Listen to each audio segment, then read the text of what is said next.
रहा होता है, वो चीज़ें छुपा भी रहा होता है, वो बच्चों के साथ गलत बिहेवियर भी कर रहा होता है। तो मेरा ख्याल ये है कि सबसे पहले तो मेन ये चीज़ है कि हम कुछ भी करना चाहें, हमने अपने बच्चे को डॉक्टर बनाना है, हमने अपने बच्चे को इंजीनियर बनाना है, हमने अपने बच्चे को कोई भी अच्छे बड़े ओहदे पर लेकर जाना है, लेकिन जो सबसे बुनियादी चीज़ है उसका अपना एक किरदार है,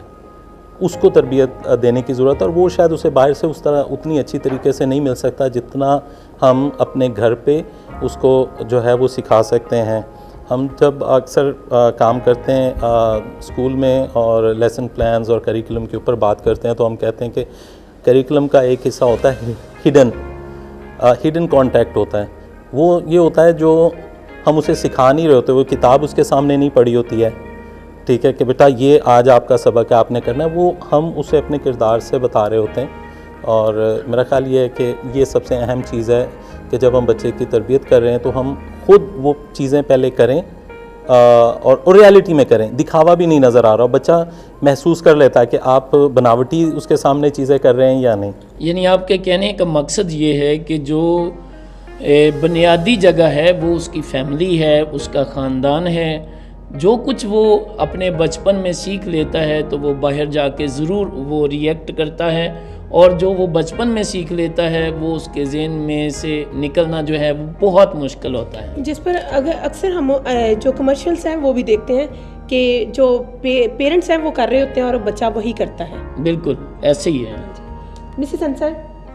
मैं आपसे पूछूंगी कि आप एक माँ होते हुए अपने बच्चों की जो बेहतर नशोनुमा है वो किस तरह से करती हैं? माँ होते हुए मैं ये कह सकती हूँ कि हर माँ बाप का एक ये ख्वाब होता है, एक ड्रीम है हर माँ बाप का कि हमारी औलाद या हमारे बच्चे जो हैं वो माशरे में या हमारे ख़ानदान में या हमारी फैमिली में वो ऐसे हों कि दूसरे उनको देख के ये कहने वाले हों कि ये फ़लाँ के बच्चे हैं, ये फ़लाँ के बच्चे हैं। लेकिन अगर हम दूसरे साइड पे देखें तो हम ये देखते हैं कि हम किस तरह से उनकी परवरिश कर रहे हैं, किस तरह से उनको ग्रो अप कर रहे हैं। चूँकि हम एजुकेशन से रिलेटेड हैं, एजुकेशन पे काम करते हैं, टीचर्स ट्रेनिंग पे काम करते हैं, तो जब मैं टीचर्स के साथ बात कर रही होती हूँ तो उसमें अक्सर मैं उनको ये कहती हूँ, उनके साथ एक मिसाल शेयर करती हूँ कि अक्सर हम देखते हैं कि पौधे देखते हैं कि बहुत अच्छे शेप में हैं कुछ, लेकिन अगर हम उसकी थोड़ा सा बैक स्टोरी देखते हैं तो हम देखते हैं कि उनको इस शेप में लाने के लिए राइट फ्रॉम द बिगनिंग उस पर काम किया गया। माली जो है जब वो छोटा पौधा ही होता है तो उसी वक्त से उसको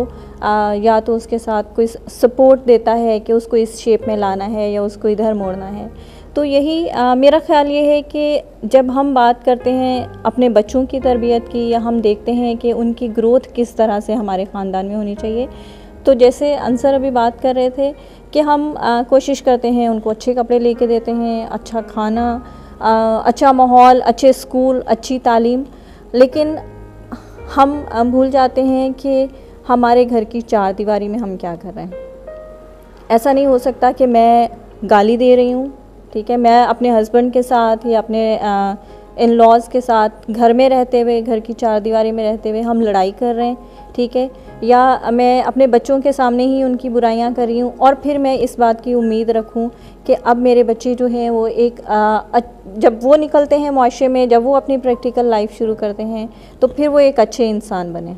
तो ऐसा हो नहीं सकता कि वो फिर अच्छे इंसान बने, क्योंकि उनकी बेस जो है, उनकी जड़ें जो हैं वो एक्चुअली हमने खुद ही कमज़ोर की हुई है। मिसेस अंसर, इससे मिलता जुलता मैं एक क्वेश्चन आपसे करूँगी कि आपने जिक्र किया कि जब एक पौधा जो है वो बढ़ता है, फूलता है, तो माली जो है उसकी काट छांट करता है। मुझे आप ये बताइए कि हम हर अच्छी चीज़ जो है बच्चे को देने की कोशिश करते हैं, ऐसे पेरेंट्स होते हुए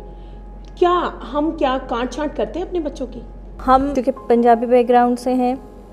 और मैंने अक्सर ये देखा है कि जब हमारे ख़ानदानों में लड़का, स्पेशली लड़कों को बहुत अहमियत दी जाती है, जब लड़का पैदा होता है, ख़ानदान में पोता आता है, तो दादा, दादी, चाचू, ठीक है, वो लाड में, प्यार में बच्चे को गालियाँ सिखा रहे होते हैं और वो जब बैक में रिस्पॉन्स कर रहा होता है तो हम खुश हो रहे होते हैं। कि मेरा मतलब ये है कि जब बच्चा छोटा होता है तो हम उसे बोलना सिखाते हैं, बाद में हम उसको कहते हैं अपना मुंह बंद रखो, तो कैसे हो सकता है? से हो सकता है। मैं बिल्कुल आपकी इस बात से इत्तेफाक करती हूँ और मैं यही आपको कहने की कोशिश कर रही हूँ